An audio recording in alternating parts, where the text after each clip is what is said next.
আজকে আমরা আলোচনা করব সাইবার সিকিউরিটির কিছু গুরুত্বপূর্ণ টপিকস নিয়ে। এই ডিজিটাল দুনিয়ায় অনেক কিছু নিরাপত্তা থাকা দরকার রয়েছে, তাই আসুন জেনে নেই যে আমাদের ডেটা কিভাবে প্রাইভেসি করে রাখবো এবং আমাদের ডেটা যাতে চুরি না হয় সেটা কিভাবে সেট করব। প্রথম টিপসটা হচ্ছে আমাদের যে জিমেইল বা যে লকার রয়েছে সেখানে আমাদের একটা ভালো এবং স্ট্রং পাসওয়ার্ড রাখতে হবে। চেষ্টা করবেন পাসওয়ার্ডটা যেন 12 ডিজিটের হয় এবং ওইখানে বিভিন্ন অক্ষর ম্যাচিং করে একটা পাসওয়ার্ড তৈরি করবেন। এবং অবশ্যই একটা জিনিস খেয়াল রাখবেন, একই পাসওয়ার্ড দিয়ে বিভিন্ন জায়গায় সেটআপ বা ইনস্টল না করা। একটি অ্যাকাউন্টের জন্য একটি পাসওয়ার্ড, আরেকটি অ্যাকাউন্টের জন্য আরেকটি পাসওয়ার্ড, এইভাবে যদি আগান তাহলে আপনাদের পাসওয়ার্ডের দিক থেকে কোনো হ্যাক হওয়ার চান্স নেই। এবং অবশ্যই আপনি একটা পাসওয়ার্ড ম্যানেজার অথবা একটা অথেন্টিকেটর সফটওয়্যার ইউজ করতে পারেন, সেটা আপনারা প্লে স্টোর অথবা অ্যাপ স্টোরে পেয়ে যাবেন। দ্বিতীয় টিপস হচ্ছে আপনাদের দুই স্তরের যাচাইকরণ অথবা টু ফ্যাক্টর ইউজ করতে হবে। উদাহরণস্বরূপ আমি ধরে নিলাম ফেসবুক অথবা গুগল। ফেসবুকে যদি আপনারা একটা অ্যাকাউন্ট তৈরি করেন, এখন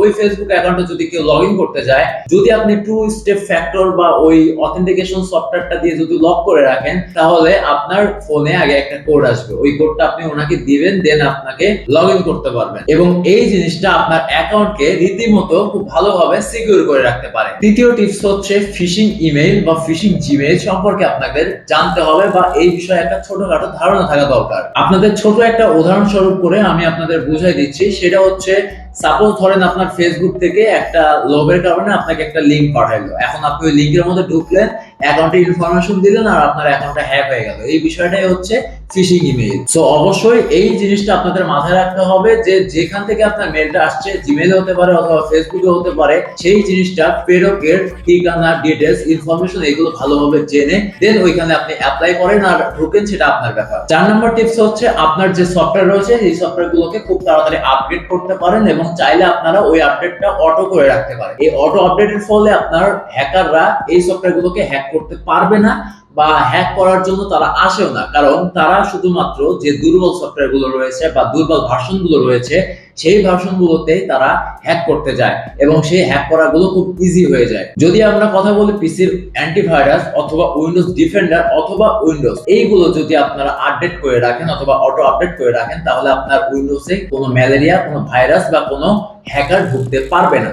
কিন্তু যদি আপনার উইন্ডোজ সিকিউর না হয়, তাহলে আপনার উইন্ডোজটা আপনি যাই চালান না কেন হ্যাক হইতে টাইম লাগবে না। এবং অবশ্যই এই জিনিসটা মাথায় রাখবেন, বিশেষ করে উইন্ডোজ এবং ম্যাকের ক্ষেত্রে আপনারা অটো আপডেট সিস্টেমটা ইনেবল করে রাখবেন। 5 নাম্বার টিপস হচ্ছে পাবলিক ওয়াইফাই চালানো থেকে বিরত থাকবেন। পাবলিক ওয়াইফাইতে সাপোজ আপনি কানেক্ট করছেন এবং আপনি ব্রাউজিং করতেছেন, এখন আপনার ফোনের যে আইপি আছে ওই আইপি তো আপনার রাউটারে দেখা, এবং ওই আইপি দিয়ে যদি কেউ ভিপিএন এর মাধ্যমে যদি হ্যাক করতে চায়, সেটা খুব ইজি টু ইউজ। এখন এর থেকে উপায় কি, যদি আপনি পাবলিক ওয়াইফাই ইউজ করেন তাহলে আপনাকে ভিপিএন ইউজ করতে হবে। আর ভিপিএন ইউজ করলে পরে আপনার আইপিটা শো করবে, বাট ওই আইপিটা অনেক ধরনের দেখাবে, যেমন লাইক ইন্ডিয়ার আইপি, বাংলাদেশের আইপি বা অন্য দেশের আইপি, ইউএস। এবং এই জিনিসটা আপনার ফাইল অথবা ডেটাকে এনক্রিপ্ট করতে এবং খুব তাড়াতাড়ি খুব ভালোভাবে সিকিউর করতে ভালোভাবে সাহায্য করে। আমি দুইটা ভিপিএন এর কথা বলতেছি, একটা নট ভিপিএন, একটা হচ্ছে এক্সপ্রেস ভিপিএন। এই দুইটা ইউজ করতে পারেন অথবা সুপার ভিপিএনটাও ইউজ করতে পারেন। এই তিনটে খুব সিকিউর এবং খুব সেফ। 7 নম্বর টিপস হচ্ছে অ্যান্টিভাইরাস সফটওয়্যার অথবা অ্যান্টিভাইরাস ডিফেন্ডার, যেটাই বলে সেটা